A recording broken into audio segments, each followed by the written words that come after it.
we'll park those for now. We're going to talk about Liverpool, and I'm delighted to say Gareth Roberts is with us to try and parse through the crisis, because it's a full-blown crisis at this stage. Gareth, we've talked before about this. Good morning to you. I'm sorry for your troubles again. We've talked before about it's a problem with the midfield. It's a Sadio Mane thing. It's a hangover from last season at a psychological level, at a fitness level. It's all of these things, obviously, but is there something else that we don't fully understand happening here? Is something else going on? It's hard to say, isn't it? I mean, it really feels like whatever theory you put forward about Liverpool at the moment, it's right. You can make a case for the defence being awful, the attack being awful, the midfield being awful. You can make a case for the owners' lack of investment in the first team in recent windows. You can make a case for the wrong buys being made even as well.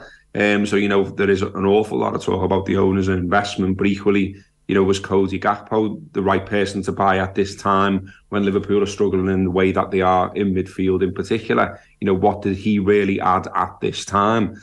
So there are an awful lot of questions, and to me, what's worrying is how much you can see it getting to the manager. Now, I'm not for a second trying to pile any pressure on Jurgen Klopp. There's enough on him already. What's worrying for me is that it's getting to him a little bit. You saw after the game at the weekend, of course, in the press conference, it's been well covered, that he turned on a journalist, James Pearce, and that seems to be mistaken identity, because there was no real reason to turn on James. But the very fact that he did that, you could see the emotions boiling over in him. You could see it during the game as well, when the camera goes to the bench and things like that. He's shaking his head's in his hands. He's not the usual Jurgen Klopp. So he looks like someone who, he's looking at everything in exactly how we are in this conversation and saying literally everything is going wrong at this time. I think some of the earlier performances in the season, and certainly sometimes against certain opposition, okay, you can say, yeah, I can kind of see it. But, going away to Wolves, losing in that fashion, particularly when you consider where Wolves are, what they've been doing, how much they've struggled to score goals. I think when things were happening against Brighton, at least you had it in your mind that, well, Brighton are on the up, Brighton are a good side. But when it's against a relegation struggler, then it really is time to worry. And it's hard to see any sort of, light at the end of the tunnel at the moment, to be honest. I mean, we'll go to Anfield on Monday, of course. It's Everton on Monday. But, there's a bit of trepidation there. There's got to be when you see Everton get the result that they do against Arsenal. They've got the new manager. They've got the new manager bounce. It is Sean Dyche, and you know what Everton are going to do. They're going to be physical. They're going to play the ball long. They're going to put balls into the box. They're going to try and cause problems that way. There's nothing there where you think for certain, well, at least we'll get this from Liverpool. Because at the moment, there's not a lot of high points about Liverpool. Probably one of the few is that an 18-year-old lad in Bajcetic is playing well in midfield. But, when you look at the stars who aren't playing well, even that is almost like a backhanded compliment. So to say, what is it? I could probably sit here for half an hour and list the problems at Liverpool at the moment, but they've got to get themselves out of this collective funk. It's up to those players. And, there's an awful lot of focus on Jurgen Klopp, and I've added to that, I suppose, with what I've said. But it's reaching a point now where this is on the players. The players have got to sort themselves out to an extent, because, whatever the setup was, whatever the tactics were, the way they start against Wolves is awful. It's basic mistakes. It's not closing down. It's not looking confident. It's not completing, basic passes that, you would expect someone at a decent level of football to complete, never mind a side that was getting 90-odd points last season and nearly won the lot. So, yeah, there's psychological, there's form, there's fitness, there's injuries, there's all the off-the-field stuff, which doesn't sound great as well. You've got people leaving. We're not sure who's replacing them. There's the whole uncertainty about the ownership as well. But in the meantime, the players have got to do the job. There are matches to be played, matches to be won. And they know themselves that 10th place in the Premier League isn't acceptable for Liverpool. And there's a lot of people's, Liverpool careers on the line here, and you'd expect to see a little bit more from them, to be honest. There's a lot of contracts up. There's a lot of players who, probably be looking at renewals and things like that as well. And at the moment, and we're seeing all the pieces in the media, of course we are, we're seeing pieces about could Liverpool have a huge clear out? Well, yeah, quite frankly, they could, because based on the evidence of this season, there's not a lot of them, that deserve a lot of praise on the performances they put in so far. Can I just, not to labour the point too much, but just to go back to the press conference incident. So apparently it is a case of mistaken identity. What was the piece that he was annoyed about? It seems to have been to do with the power struggle behind the scenes over transfers. Is that the thing that has pissed him off? Is that generally agreed or believed to have been allegedly the thing that pissed him off? Yeah, I mean that's there's that aspect, and there's just that there's a piece, isn't there, where it was just sort of detailing that all isn't well behind the scenes as well, and that certain individuals on the staff are annoying other individuals on the staff, and people believe he's got more power than he has, and all this kind of stuff. I think that was the piece was being allegedly being referenced. I mean, there's a piece from Henry Winter on Liverpool in the Times today, and he's talked about it being mistaken identity and referencing a piece which appears to be a piece that appeared on Sky Sports. So, I mean, on the one hand, you would say you would expect a manager to defend his staff. On the other, I'm just not sure that was the right time to raise an issue with a journalist, to be honest. I mean, it overtook everything else about, it's the story, isn't it? It's what you're wanting to talk to me about now. Well, it's what all the fans have been talking about. As soon as that happened, everyone's exchanging WhatsApp messages saying, what's that about? What's James Pearce done? And everyone's trawling through everything James Pearce has written for The Athletic. It's the best career move that's ever happened for him, for sure. I do think that if you want to defend the staff, then you defend the staff. You don't say, I'm not going to talk to you because, there's a way of doing that would have been a rallying cry and powerful.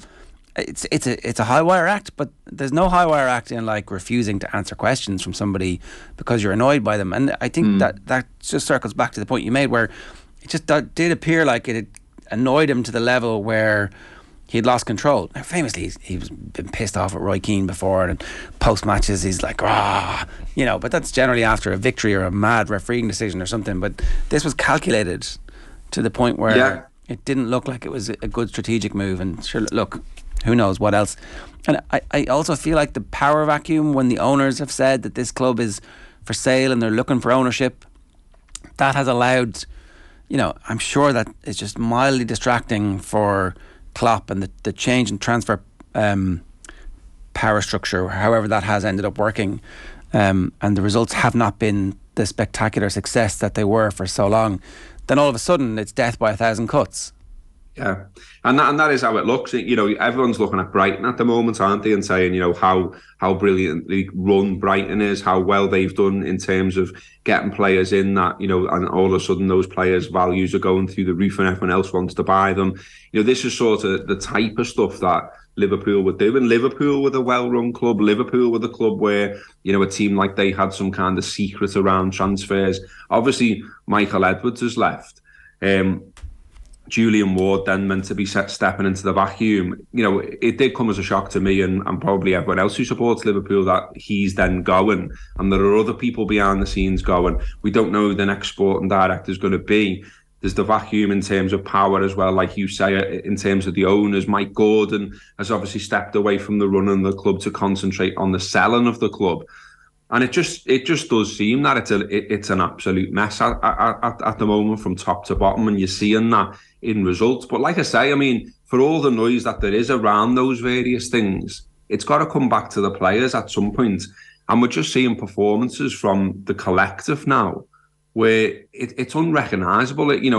Players that you would expect to run through walls for Liverpool aren't at times. And, some of the... a player that I admire and love and like watching, because, look, I think as a football fan, the basics are always some of the stuff that Sean Dyche mentioned, funnily enough. You expect your players to run through walls, you expect your players to put effort in, and you expect your players to do the basics, and then you expect the quality to shine from there on in, and for them to show why they're playing in the Premier League. Now, for me, you're seeing someone like Andy Robertson, who's been brilliant for Liverpool, loved the player, not closing down and things like that. And you're like, well, where's that mentality coming from? Why is that happening? Why is he switching off for those split seconds? What is that? Is he just drained? Is he just mentally and physically drained? You know, it got referenced in the same press conference, you know, is this a hangover from last season? And Jurgen said himself that he's almost tired of that excuse. And I think most of us are, but it does seem to have taken something out of them. You know, the number of games, I guess, when you're at this stage of the season doesn't really, you know, wash too much, particularly as Jurgen said, we had a week, you know, to prepare for Wolves, and that was the performance we put in. But I just wonder whether there's something mentally. I'm no expert on that, but I just think, you know, is there something in coming so close to being regarded as almost the best ever? Like if Liverpool had done the clean sweep last season, you know, imagine how much all of those players would be lauded. And then to come so close and then end up so far from that, you know, has faith been lost there? Is there something mentally wrong with them as a collective there? I don't know.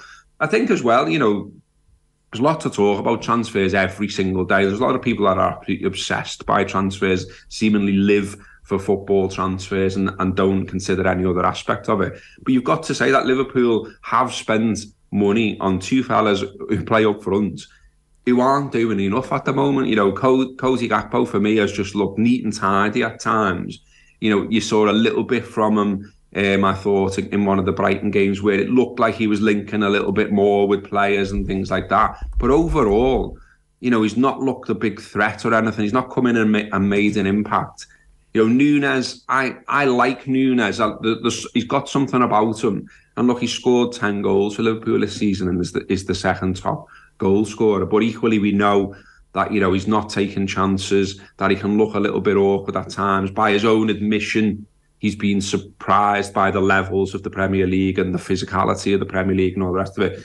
So these players haven't come in and sort of hit the ground running to the extent it was needed. And then you throw in, you know, someone like Mo Salah, who, you know, everyone was scrambling for that contract that they wanted him to get. Everyone said it's imperative that Liverpool keep him, that Liverpool make him the highest paid Liverpool player ever. And then he's fell off a cliff. And you know, there was a lot of talk, wasn't there, earlier in the season where people were saying, well, is that a tactical thing? Is he looking a bit more isolated? Is he looking as though he's being told to stay out on the wing more than come into the box? There's a lot of talk about that. But he's not even having a shot on target in games now. And he's missing chances and he doesn't look confident. I think it's 4 games without a shot on target, which is sort of unheard from Mo Salah. And yet he still scored, I think it's 17 goals all comps this season. So, you know, there are a lot of things where you're just thinking, you know, the old cliche, the hope in your heart thing. I think a lot of us are going to the game on Monday against Everton and it's just hope, not expectation. You're like, well, where is this big turnaround going to come from? And, you know, and some of the stuff, the conversations even, you're like, you know, I don't mean to do Nat Phillips down, but, you know, he was expecting to move in the transfer window just gone. Where was he expecting to move to? Probably, you know, a club lower down in the Premier League. I mean, Liverpool are 10th, but you take the point. Or maybe even top-end Championship or somewhere abroad. I don't know. But my point is that people are now sort of saying, could Nat Phillips be the saviour for Liverpool, you know, coming in and shoring up the defence and heading everything away that Everton throw at Liverpool on Monday? I mean, that's a mad place for Liverpool to be after coming so close to a clean sweep last season. Gareth, just before we let you go, your thoughts on the Manchester City investigation? I mean, from a Liverpool perspective, you came so close to City for a number of these titles. Yeah. These alleged financial charges. I mean, we've heard that the potential punishments that City could face if they are found guilty. What's your take on the whole situation? I mean, look, it's no shock. It would be the first thing I said, and you know, maybe the timing is, but you know, the allegations aren't. You know, it's sort of, you know, there's a meme, isn't there, of a woman falling backwards, looking really shocked, and I think that would be the one to sum me up in a sarcastic way. I mean, you know, it's no surprise at all. What I would say is that, you know, I don't like this idea of that we sort of go backwards and you know, somehow retrospectively awarded titles or anything like that. I wouldn't want that to happen, and I think that's ridiculous. I think, you know, if City are to be punished for you know, if the charges are held up and it goes through, punish them then, punish them now, whatever. But this idea of going backwards, and no, not for me, because it wouldn't be right. And how would you celebrate a title that was years and years ago? Now I just don't. It was bad enough for me, Liverpool winning a title and not being able to be in the ground because of COVID. The idea you just awarded one because you got the most points in that season. It's all a bit Back to the Future for me. If you remember the Back to the Future films, if you change one thing, it affects everything in the future.